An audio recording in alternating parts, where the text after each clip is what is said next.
तो भाई लोग अभी के लिए यूनियन बहुत ही बड़े खतरे में और उसको बचाने के लिए कौन आता है अभी हम जानने वाले हैं। तो चलिए आज की वीडियो को स्टार्ट करते हैं। तो नालान यूनियन से कहते हैं टीचर वो लोग ज़ॉम्बीज़ की तरह हमारा पीछा कर रहे हैं और फिर हम यूनियन को देखते हैं जो आगे की तरफ बढ़ रही होती है। और भाई लोग करंटली यूनियन का जो लेवल है वो है 1008 स्टार। तो नालान यूनियन से कहते हैं टीचर प्रोपाउंड स्काईसेट के ग्रुप में से 2 बंदे ऐसे है जिनका लेवल 9 स्टार 1000 है और मजीद ही कि उनका स्पीड बहुत ही फास्ट है, इसलिए वो जल्द हमें पकड़ने के लिए यहाँ पर पहुंच जाएंगे। तो हवा में जाती हुई यूनियन नालान का हाथ पकड़कर उससे कहती है तुम चिंता मत करो, जब तक टीचर जिंदा है तुम्हें कुछ नहीं होगा। और यूनियन नालान से मजीद कहते हैं मेरी प्यारी बच्ची घबराओ मत। तो नालान चिल्लाकर कहते हैं टीचर और आपके बारे में क्या। तो यूनियन अपना सर झुक करके कहते हैं मैं फ्लावर सेक्ट की लीडर हूँ और बीइंग ए लीडर मुझे अल्टीमेटली फाइट करना होगा। और तभी यूनियन नालान का हाथ पकड़कर दूसरी साइड शिफ्ट करते हैं क्योंकि उस जगह पर अटैक लॉन्च किया गया था और इस अटैक की वजह से आसपास के जो पेड़ वगैरह होते हैं वो ब्लास्ट हो जाते हैं और फिर हम वहाँ पर एक शैतानी हंसी को सुनते हैं चिप यूनियन तुम्हें से कोई भी बच के नहीं भाग सकेगा, तो इसलिए जिद करना छोड़ दो और खुद को हमारे हवाले कर दो। और हाँ, ये तेरे लिए ऑनर है कि हमारा प्रोपाउंड स्काईसेट का डिप्टी चीफ तुम दोनों टीचर और स्टूडेंट दोनों को अपना बीवी बना लेगा। तो जब ये वर्ड यूनियन और नालान के कानों तक पहुंचते हैं तो वो आग बगोला हो जाते हैं। तो तभी नालान की सटक जाता और वो प्रोपाउंड लाइन से डिप्टी चीफ से कहती है हरामी साले अपने बकवास बंद कर दे वरना तेरे से घुंघरू काट डालूंगी। तो एक ब्लैक पिगर नालान और यूनियन से कहता है मुझे ऐसी ही बंदियां पसंद है जो मुसीबत के समय मेरा साथ दे सके। और बहुत सारे बंदे यूनियन और बाकी बंदों को 5 दिशाओं से घेर लेते हैं। और फिर इसके बाद प्रोपाउंड लाइन से का एक खास बंदा यूनियन से कहता है मेरी नाजुक जानवर, मैंने ऑलरेडी कहा है कि तुम दोनों की सिवा कोई भी यहाँ से बच के नहीं जा सकता है। और इस ग्रुप में एक बंदा जो अपने होठों को चाटता है और ये बंदा टर्की टाइप का है। तो यूनियन उस बंदे से कहते हैं लिव चांग क्या तुम फ्लावर सेक्ट और प्रोपाउंड लाइन सेक्ट के दरमियान युद्ध स्टार्ट करना चाहते हो। और जो ये बंदा है ये प्रोपाउंड लाइन सेक्ट का डिप्टी चीफ है। तो वो यूनियन से कहता है मैं बिल्कुल भी वार स्टार्ट नहीं करना चाहता हूँ और फ्लावर सेक्ट में जो ओल्ड फेलोज है वो सदियों से रिट्रीट में है, उनको कौन चुनौती दे सकता है। लेकिन ये कोई बड़ा डील नहीं है, मैं सभी को मार डालूंगा और तुम दोनों टीचर और स्टूडेंट को पकड़ लूंगा और अपने साथ प्रोपाउंड लाइन सेक्ट में कैद कर लूंगा। तो इसलिए उन लोगों को कानो कान खबर तक नहीं होगा। तो तभी लिव चांग के पीछे एक चिचोरा सा बंदा आगे बढ़कर उससे कहता है डिप्टी चीफ जल्दी कीजिए, इन पर जल्द अटैक करे। और ये बंदा अपने हाथ में एक रेड पंखा पकड़े हंसने लगता है। तो आप लोग समझ चुके होंगे कि ये वही याहुल यांगजुन है जिसकी जान ने मारकर फाड़ दी थी फ्लावर सेक्ट में। और वो प्रोपाउंड स्काईसेक्ट की डिप्टी चीफ से मजीद बोलता है जल्दी करे, ऐसा ना हो कि हालात चेंज हो जाए क्योंकि आसपास के एरिया में बहुत खतरनाक बीस्ट है, एक मामूली सी गलती बड़ा केटू बन सकता है। तो एक और बंदा कहने लगता है हाँ बिल्कुल साहब जी, याहू बिल्कुल ठीक कह रहा है, अगर आपको इन्हें खत्म करने की इच्छा है तो जल्द खत्म कीजिए। तो ये सुनकर डिप्टी चीफ लिव चांग एक इवल स्माइल करके आदेश देता है यूनियन और उस सुंदरानी के अलावा सभी को लटका दो। तो ये वर्ड सुनकर उसके बंदे नोट करके बोलते हैं जो आपका हुक्म महाराज। और इसके बाद प्रोपाउंड स्काईसेक्ट के लोग फ्लावर सेक्ट के लोगों पर टूट पड़ते हैं। तो यूनियन नालान के फेस पर हाथ रखकर प्यार से बोलती है मैं पोर्टल ओपन करने जा रही हूँ तो तुम तुरंत 9-2-11 हो जाना यहाँ से। तो ये सुनकर नालान के आंखें नम हो जाते हैं और वो अपने हाथ में स्वाट कस के पकड़कर यूनियन से कहती है टीचर नहीं, और मजीद कहती है अगर वो लोग टीचर को पकड़ते हैं तो स्टूडेंट को जीने का कोई हक हासिल नहीं है, इसलिए जिएंगी भी साथ और मरेंगी भी साथ। तो यूनियन अपना सर झुक करके कहती है नालान तुम भी ना। तो फिर इसके बाद यूनियन चीख कर कहती है टूट पड़ो प्रोपाउंड स्काईसेक्ट पर, हम एक बार जन्म लेते हैं और एक बार ही हम मरते हैं। और दोनों सेक्ट के लोग एक दूसरे पर टूट पड़ते हैं और हर तरफ स्पेस में क्रैक्स ओपन होने लगते हैं और द्वीप की हर डायरेक्शन में इरप्ट हो रही थी। तो जब प्रोपाउंड स्काईसेक्ट के बंदे फ्लावर सेक्ट के एल्डर्स के साथ फाइट करते हैं तो फ्लावर सेक्ट के एल्डर्स की एक्सप्रेशन ग्रीन हो जाते हैं और अपनी द्वीकी को पुलिस पीक तक अनलीश करते हैं। लेकिन फ्लावर सेक्ट के सभी एल्डर्स इंजर्ड थे और वो लोग ज्यादा देर तक प्रोपाउंड स्काईसेक्ट का मुकाबला नहीं कर सकते थे। तो यूनियन अपना एक द्वीकी अटैक एक बंदे पर करती है जिसकी वजह से वो खून की उल्टियां करता है और तुरंत वहां से दूर भागता है। लेकिन उस बंदे के बाद 2 बंदे और अपेयर हो जाता है, वो दोनों यूनियन पर टूट पड़ते हैं। और इन बंदों में एक याहुल यांगजुन भी होता है। जब वो करीब आता है तो वो यूनियन से कहता है चीफ यूनियन ऐसा लग रहा है कि इस बार तुम हमारे हाथों से बच के नहीं भाग सकोगी, लेकिन तुम चिंता मत करो, हम लोग तुम्हें अच्छी तरह से ट्रीट करेंगे। तो अभी के लिए यूनियन का चेहरा बर्फ जैसा ठंडक में था लेकिन अंदर की द्वीप अपने हद तक पहुंच चुकी थी। एक पाम विंड ने पूरे आसपास के एरिया को कवर कर लिया था और प्रोपाउंड स्काईसेक्ट के 4000 मिलकर भी यूनियन का डिफेंस तोड़ नहीं पा रहे थे। इसी वक्त एक जबरदस्त धमाका होता है, साइड से नालान हवा में उड़ती हुई पीछे जा गिरी और उसके मुंह से खून जाने लगता है। तो ये सीन देखकर यूनियन आग बगोला हो जाती है और वो अपनी हवा के लहरों से नालान को संभालने की कोशिश करती है। लेकिन उसी पर एक ठंडी हंसी गूंज उठती है और 2 मिस्टीरियस फिगर फ्लैश होकर बिल्कुल पीछे आ जाते हैं। उनके जोरदार पाम विंड सीधे यूनियन के कंधों से टकरा जाते हैं और तुरंत यूनियन के मुंह से खून जाने लगता है और उसका जिस्म एक बड़े पत्थर से टकरा जाता है और यूनियन बेचारी सीधे जमीन पर लैंड करती है और दर्द भरी कीड़ा हवा में गूंज उठी। और तभी सामने आया याहुल यांगजुन जो अपना इवल और घटिया स्माइल कर रहा था और धीरे धीरे यूनियन की तरफ बढ़ रहा था और उसके आंखों में एक शातिर चमक थी जैसे वो यूनियन को तोड़कर अपना बनाने का सोच रहा हो। यूनियन ने दर्द के बावजूद हिम्मत जुटाई लेकिन याहुल यांगजुन ने अपना मेटल फैन उतारकर सीधा उसकी तरफ से रतलेस वार किया जो उसके नीचे के हिस्सों को निशाना बना रहा था। और तभी जो जमीन होती है वो हिलने लगती है, हवा गूंज गई और यूनियन की आंखें गुस्से से भड़क उठी। पूरा माहौल एकदम खौफनाक और धमाकेदार बन गया था।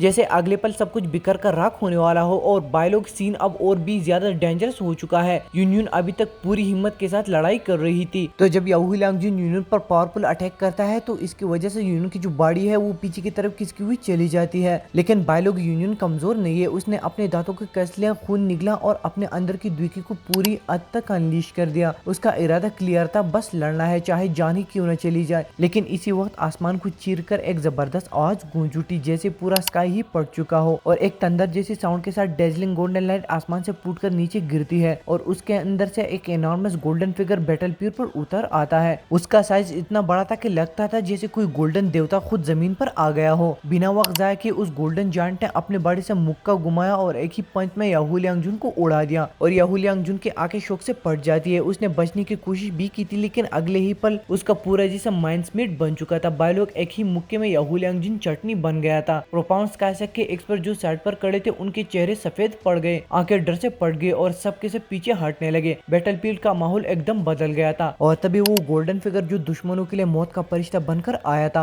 अपनी गरजते हुए आवाज में बोलता है, प्रोपाउंड स्काईसेक के लोग हमेशा घिनौने ही लगते हैं। उसके रम्बलिंग लो आवाज ने बैटलफील्ड को हिला दिया और बायलोग जो ये गोल्डन फिगर है ये जान का वही दाव टेक्निक है, मतलब वो किंग कांग ग्लास बॉडी। और डिप्टी चीफ लिू चांग का चेहरा जो है वो जर्द पड़ चुका था, उसके आंखों में गुस्सा भी था और डर भी। तो लिू चेंग आसपास के एरिया को देखता है जहाँ पर उसे किंग कांग ग्लास बॉडी दिखाई देती है, इसलिए उस बॉडी से कहता है, एक्सपर्ट क्या मैं जान सकता हूँ कि आप कौन है, क्योंकि ये मैटर फ्लावर सेक और प्रोपाउंड स्काईसेक के बीच है, तो क्या तुम रियली इसमें आने की जरूरत करते हो। और फिर लिू चेंग के बारे में द्विकी सर्कुलेट होने लगती है, तो ये वर्ड सुनकर King Kong glass body Liu Cheng के ऊपर हंसने लगती है और वो लिू चेंग के वर्ड्स का कोई रिप्लाई नहीं करता है। और तभी जो किंग कांग बॉडी ग्लास होता है वो याहू लियांगजुन की डेड बॉडी को एक लात मारती है और वो लिू चेंग के सामने आकर पड़ती है। भाई लोग ये वर्ड कहने में मुझे काफी दिक्कत होती है, किंग कांग ग्लास गाड़ी क्या है यार, तो अगर गलत बोलता हूँ तो प्लीज माइंड मत करना। और किंग कांग बॉडी ग्लास वो प्रोपाउंड स्काईसेक पर टूट पड़ती है, तो ये देखकर लिू चेंग आंख बगोला होता है और वो उससे कहती है, तुम अपनी मौत का दावत दे चुके हो। और वो याहू लियांगजुन के बॉडी से सारी पावर ले लेता है और फिर कहता है, आज मैं देखता हूँ कि तुम कहाँ से आए हो जो मेरे प्रोपाउंड स्काईसेक के मैटर्स में मुदाखलत करता है। और लिू चेंग की बॉडी हवा में आ जाती है और वो किंग कांग बॉडी ग्लास के सर पर अटैक करके बोलता है, ग्रेट हिल ड्रैगन फेस्ट। और वो बड़ा dragon King Kong body glass की तरफ जाने लगता है, तो किंग कांग फिगर अपना फिस्ट चार्ज करके ड्रैगन की तरफ अपना फिस्ट मार देता है और वहाँ पर एक खतरनाक एनर्जी का ब्लास्ट होता है और जो किंग कांग ब्लास्ट गाड़ी होती है और दूसरी तरफ जो होता है खतरनाक ड्रैगन, ये दोनों पीछे की तरफ किसके हुए चले जाते हैं। तो किंग कांग फिगर एक और फिस्ट चार्ज करता है और ड्रैगन पर टूट पड़ता है और उस पर का जो फिस्ट था उसकी वजह से स्पेस में काफी बड़े बड़े क्रैक्स आ चुके थे। इस वजह से ड्रैगन की मुंह से एक दर्दनाक चीख बाहर निकल जाती है। तो भाई लोग आज की वीडियो बस इतना ही, अगर वीडियो पसंद है तो प्लीज लाइक कीजिए, साथ में अगर आप चैनल पर पहली बार आए हैं तो सब्सक्राइब कीजिए और मिलते हैं नेक्स्ट वीडियो में। तब तक आप अपना बहुत बहुत ख्याल रखिए। Thank you so much.